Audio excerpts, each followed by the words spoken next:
Hello and welcome to True Crime Rocket Science, the most authentic voice in true crime. Well, in this episode, I want to take you guys through what would be the crime scene in true crime, and in this case, I guess, is the incident scene or the accident scene. Now, up here on the surface, it's hard to imagine the search for Titan being large scale.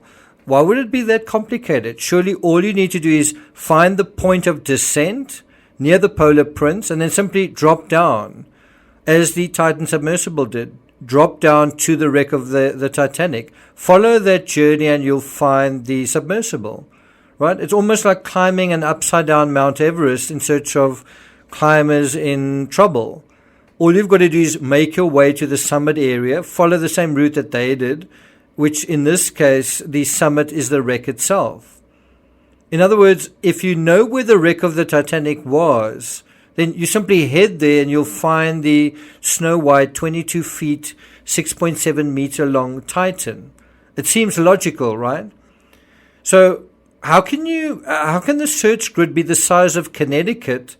And now we're hearing it's the size of 2 Connecticuts. How is that possible? Well, if that's what you're thinking, well, you're not wrong. But the scale of the search ticks upwards. It ticks up a few notches because the search is throughout a 2.5 mile or 4 kilometer tall column of water, right? A vertical column of water, and here's the critical part, of indeterminate width. And it's these currents, the currents that create the indeterminate factor, to some extent the weather as well. More so at the surface layer than at the bottom, but yes, also at the bottom. So essentially, can you see, it's a search through 3 levels, multiple dimensions. The surface level, which also has the greatest diameter, the variable ocean column, which is essentially an acoustic search, and then the level of the sea floor, which has the least distance, but also is the darkest, most complex terrain, and by far the hardest to reach. So another way of thinking of it is searching for survivors on Mount Everest, but not just at the top, at the bottom, halfway through, and right up and down all the way through. Can you see that makes it a heck of a lot more difficult? I've heard that there are only around 10 craft in the world capable of reaching the Titanic, and the Titan was one of them. And so in terms of that sea floor, what are we really dealing with here? Before we get to that, if you haven't subscribed to the channel, please do. Bear in mind, there are also conversations on this search on my Patreon. You can head to patreon.com/TCRS if you want to participate. And if you're enjoying this episode, please like, share, leave a comment. You can also hit the thanks button. And let's get started. So it's also likely that at this point the seabed has had the least search activity, a little bit like the summit of Everest. It's tough to get there. It's tough to spend a lot of time there.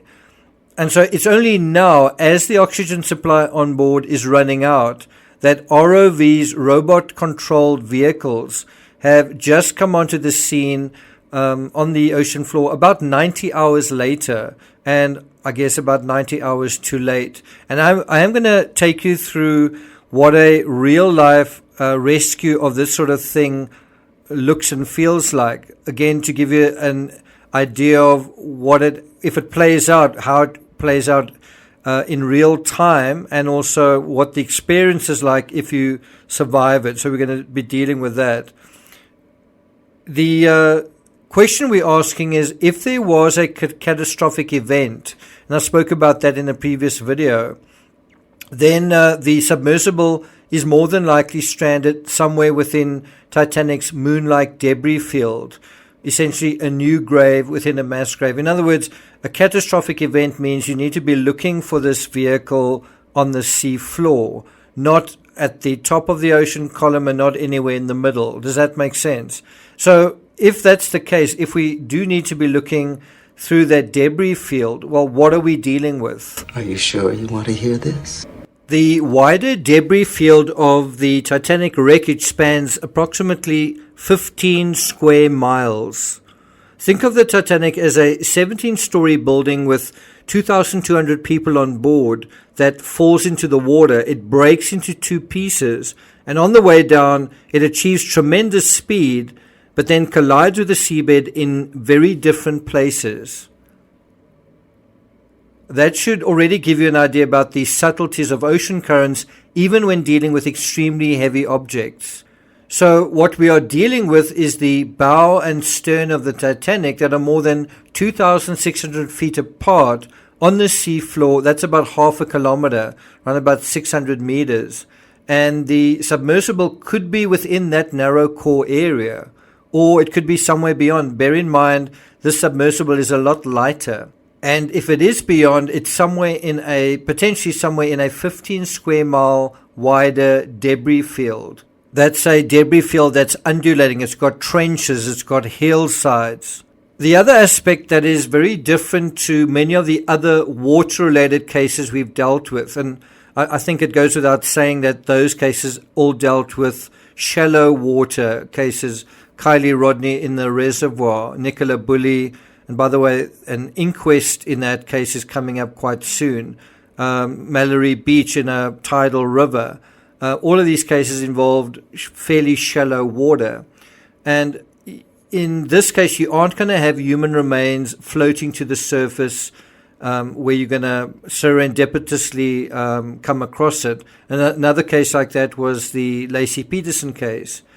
And that's certainly not if the incident occurred at a considerable depth, which it's increasingly looking like it did.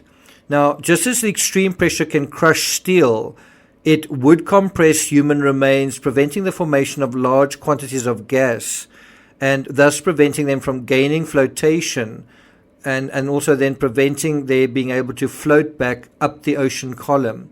Thus, on the seafloor around the Titanic, all that remains of many of the original victims are their shoes. So I hope you are appreciating the level of difficulty that the summit of this Everest, at the bottom of this ocean floor, is not going to be easy to navigate. It's dark, it's treacherous, it's difficult, it's complicated. It's made even more difficult with all of the other debris that's already there. Now, in the same way that it's easy to underestimate the size and difficulty of a search like this, it's also easy to simply forget about the constant danger of this unfathomable pressures. And it seems like possibly the CEO of this company did just that. It has been done, it has been successfully navigated. Interestingly, the first crewed expedition to the wreck in 1986 was the DSV Elven also from the USA, which used an inverted glass dome. Now, it's that wide protruding window on the one end of the Titan that appears to me, I'm not a materials engineer by any means, but it seems to me that may have been its weakest link. It is very idiosyncratic. And bear in mind, the circular surrounding area tapers towards that eyeball, which means there's effectively less and less structural support around the viewing port. When we look at the Elven's construction, and the Elven has been in service, it's in service still today, 2023, but it has been in service since the 60s. Well, it solved this issue of how do you have a window and not give up any structural integrity by inverting the porthole, and also by having a more modest crew contingent, just 3. Elven also came equipped with emergency separation in case of an emergency. And then I think the question comes up, were there any emergencies in the Elven's career, which went all the way back to 1966? Were there any emergencies? If you think about it, how long has the Titan been around? Isn't it something like barely 5 years or so? This other submersible has been around since the 60s, and it was used on the 17th of March to locate a submerged 1.45 megaton hydrogen bomb lost in a United States Air Force mid-air accident over Palomares, Spain. And the bomb was found resting in just under 1 kilometer of water, about 3,000 feet deep. This bomb was raised intact on the 7th of April. And this is the emergency that then took place. About a year later, on the 6th of July 1967, the Elven submersible was attacked by a swordfish during a dive 202. The swordfish became trapped in the Elven's skin, and the Elven was forced to make an emergency surface. That attack took place 2,000 feet, only about a half a kilometer below the surface. The fish was recovered at the surface and cooked for dinner. What is the main difference between the Elven and the Titan? Well, I would say it's the personnel sphere, which is made out of solid titanium ingots. It is only 2 inches thick, but again, the difference is, 2 inches of expensive titanium, not cheap carbon fiber. That personal sphere is also something that's quite a simple thing. A sphere is something that can withstand pressure, whereas something that is oblong, like the sphere on the one side, sphere on the other side, but the critical space in between, that sort of sausage area, could also be an area that couldn't withstand the pressures, compared to a sphere. So when you compare the two, by comparison, the Titan, despite its name, seems to be a dinkier, lighter weight, very poorly reinforced cabin, which brings the crew into closer physical proximity to the external conditions. Now, it's important to remind ourselves we don't know exactly what happened, but what we do see, what we do seem to intuit, is hubris. It's interesting how the Titanic was regarded in its time as a marvel of modern engineering, unsinkable, and exactly that psychology is what we're seeing here. I mean, the Titan seems to be in trouble, hardly seems to be a strong piece of equipment. It does seem that we struggle as a species with a failure of the imagination to ask things like what could go wrong. We certainly seem to underestimate that. When you see the Titanic in pictures right now, crushed, almost impossible to get to, creatures at the bottom literally feeding off its remains. It doesn't seem to, and I mean, they're talking about it completely disappearing in a couple of years. It doesn't seem to be a marvel of human nature anymore, but really a reminder that man still has got a lot to learn about nature and his own limits. I have much to learn. I know that now. As of this writing, in spite of an exponentially increasing search for it, the expedition submersible Titan and its 5-man crew remain missing. By the time we're done testing it, I believe it's pretty much invulnerable. And that's pretty much what they said about the Titanic. That's right.